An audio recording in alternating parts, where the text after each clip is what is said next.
aya anu teu satuju mah eta mah samara. Resepkeun Bapak Gubernur kanu males-malesan nyontok kana jejakna Rasulullah sallallahu alaihi wasallam. Assalamualaikum warahmatullahi wabarakatuh. Allah parantos nyiptakeun Rasulullah sallallahu alaihi wasallam di zaman jahiliyah. Naon cenah bah maka disebut zaman jahiliyah nya eta zaman bodoh, zaman poekeun hate. Tah ku Kangjeng Nabi Muhammad Rasulullah sallallahu alaihi wasallam sifat bodoh teh eta teh dibenerkeun dibawa kana jalan bener. Tah ayeuna aya hiji jalma nya eta anu diciptakeun teh ku Allah teh nya di Jawa Barat. Nya eta Kang Dedi Mulyadi. Tah Kang Dedi Mulyadi teh nya eta gubernur urang sadaya teh gaduheun ciri-ciri. Nya eta tiluhur nganggo iket bodas datang kahana praksukanana bodas atana bajuna bodas tah calanana ge bodas duka teh teuing tarumpahna mah atawa sapatuna mah sendalna mah abah mah teu apal. Tah cenah ayeuna tiluhur we ayeuna urang ngabahas tiluhurnya abah sapangaturuan abah sakanyahoan abah keukeuh ieu mah cek abah tiluhur teh diiket di jero iket teh nya di aya rambut hideung. Tah eta teh nu hideung teh dibeungkeut ku nu bodas. Tah di dieu maknana mah nya Kang Dedi teh ayeuna hayang ngubaran hate-hate jalma anu poekeun hayang ngaluruskeun ka hate-hate jalma anu poekeun. Henteu saeutik ayeuna disebutkeun zaman pokona mah ari baheula mah jahiliyah nya zaman Kangjeng Rasulullah. Zaman ayeuna zaman pangan bulan tapi zaman lah keun mah tawur-tawuran. Nah, ayeuna mah loba barudak anu ngaresahkeun masyarakat.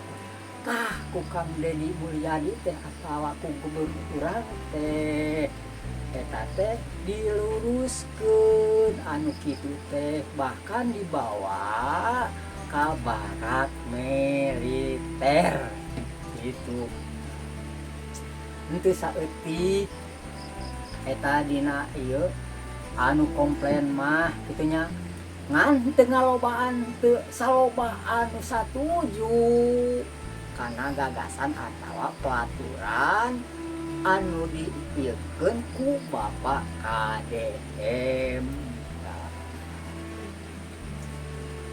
Ayeuna dina sosialna jiwa sosialna seueur pisan manehanana teh bahkan dina ayeuna nya dina barak militer henteu saeutik barudak ditanyaan hiji-hiji ku Bapak Gubernur Jawa Barat teh nya ku Kang Dedi Mulyadi teh bahkan loba anu yatim piatu.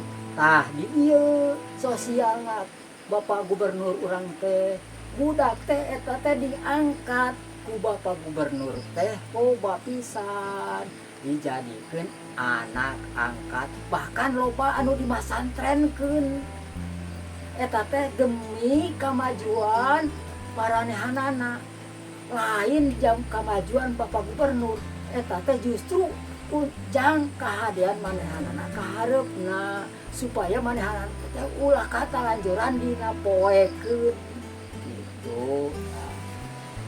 Tah ayeuna abah satuju pisan karena program anak atawa gagasan Bapak Gubernur Jawa Barat.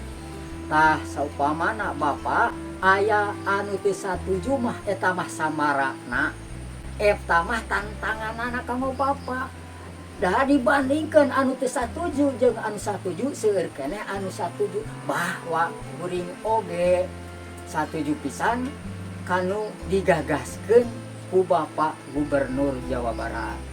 tah ayeuna cenah Bapak Gubernur teh seueur pisan sosialna kanu sanes boh ka aki-akina boh ka nini-ninina manehana teh jadi pamikir dermawan jadi mere justru manehana mah resepen ka aki-aki anu daek digawe ka nini-nini anu daek digawe teu resepen Bapak Gubernur kanu males-malesan bahwa eta males-malesan teh beureunan kumanya kahayang cek paribasana kahayang eta mata males-malesan kaku Bapak Gubernur teh diarahkeun supaya manehna teh ulah males-malesan lamun ayeuna sare ulah kata lanjuran lamun ulin ulah kata lanjuran bahkan ulah ngaresahkeun masyarakat nyaku Kang Dedi teh ku Bapak Gubernur urang teh dibenerkeun eta teh jiwa sosial teh ageung anjeunna teh nuturkeun jejak Rasulullah Shallallahu Alaihi Wasallam atawa nyontok karena jejakna Rasulullah Shallallahu Alaihi Wasallam desa alit Kangjeng Nabi Muhammad Rasulullah Shallallahu Alaihi Wasallam ngangkat ngurang kali yatim piatu bahkan dirangkul dijadikan anak angkat gitu tah eta mah beureunan nanti Abah mun eta mah caritan ngobrol biasa-biasa ngan eta mah keukeuh ceuk Abah sakitu bae nya ulah poho Bapak Gubernur urang teh di ngaranan nyaeta KDM anu pihartina teh ceuk Abah mah kanggo daerah maju sakitu ti Abah. Khairul kalam wassalamualaikum warahmatullahi wabarakatuh.